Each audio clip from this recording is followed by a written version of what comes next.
Welcome back to another Linux XQL, another video in the Linux XQL series. Now, what I'm going to do in today's video is find files with some Linux commands.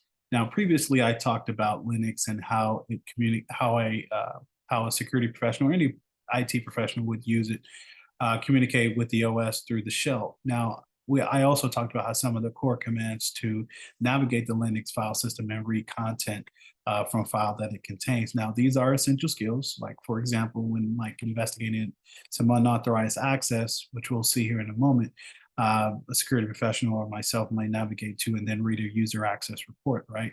So what I'm going to do in a few of these activities, I'm going to navigate a Linux file structure. I'm also going to locate some files and read the contents of those files as well. And also, as a security analyst or security professional in general, it's key to know how to navigate, manage, and analyze these files remotely via a Linux shell without a GUI or a graphical user interface. Now, as far as painting the picture for the scenario, now I have to locate, analyze the information of certain files located in the directory that I'm currently in at the moment. So I'll do a few things to go ahead and get started. First of them being get into the current directory information.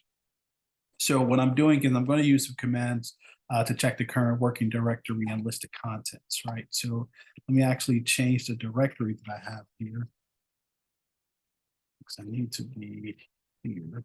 All right, so now I'm back in the analyst directory, right? And if I want to take a look at how many directories does the current working directory contain, just hit list here, and it will show me 4, which are logs, projects, reports, and temporary for temp, right? So now what I want to do is swivel over to changing the directory, which I actually just saw me do, and listing the subdirectories as well. So I'm going to change it to reports here. So swivel back over to, let's see. Perfect. So now I'm in the reports directory, and now I can also list the subdirectory that's in this particular directory, which is just specifically users, right? Simple enough, right? As far as subdirectories. Now, what I'm going to do is swivel over to locating and reading the contents of a file. Now, I'm going to navigate to a subdirectory and read the contents of the file that it contains. So I'm going to navigate to, as we saw, we have users as far as what the subdirectory is under report. So I'm actually going to change my directory to that one. Let's see. List.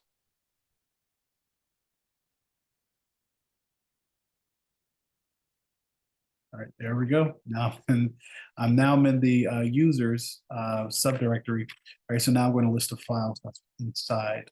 Just like as Q1 added users a text file, then Q1 deleted users text file, more than likely is contractors and their temp workers. As far as the deleted user, unfortunate event that someone was laid off, or someone that's now no longer with the company anymore.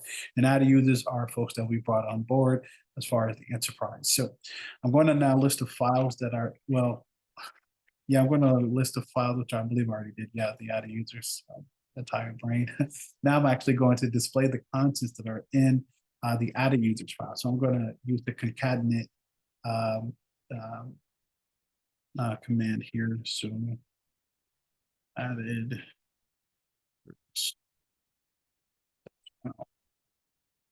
Perfect. So we can see all of the employees over different departments. We can see Azra is in human resources.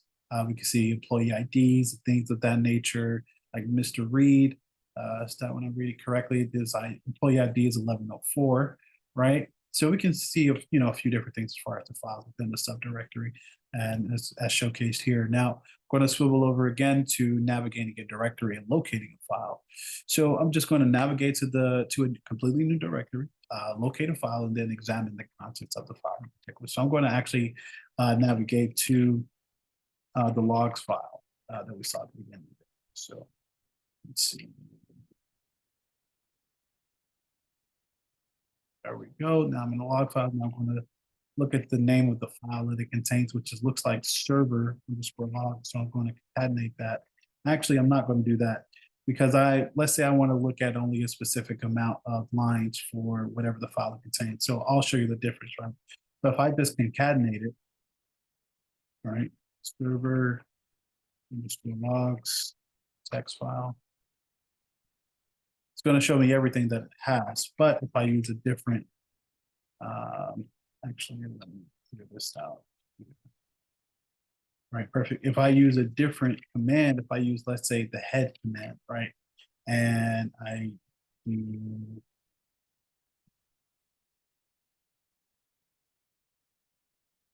types here.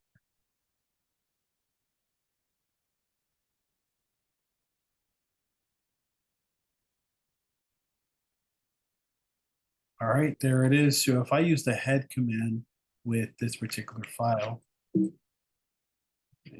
then it'll only give me just about 10.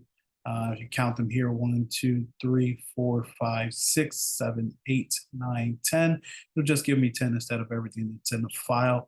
We can also see, as a security professional, I would take a look at how many warnings I have as well. That's included the file storage. It looks like pretty much nothing crazy. I mean, the user's password expires in just over 2 weeks. About 15 days. So nothing crazy, but if you want to really get to more focused scope on what you're looking for versus having just an array of different file contents coming at you, you got to sift through everything. So it'll make you a bit more efficient with certain commands that you're able to, really hone in on things. But nonetheless, this brings us to the end of the video. I've showcased practical experience in using basic Linux shell commands, navigating directory structures with the change directory command, displaying the current working directory as well, listing the contents. It was another command I would like to say that I probably should have used, which is the pwd command to display the current working directory. But also listing the contents of a directory with the listed command or the ls, and also just displaying the contents of a few files with the concatenation or the cat command and the head commands as well.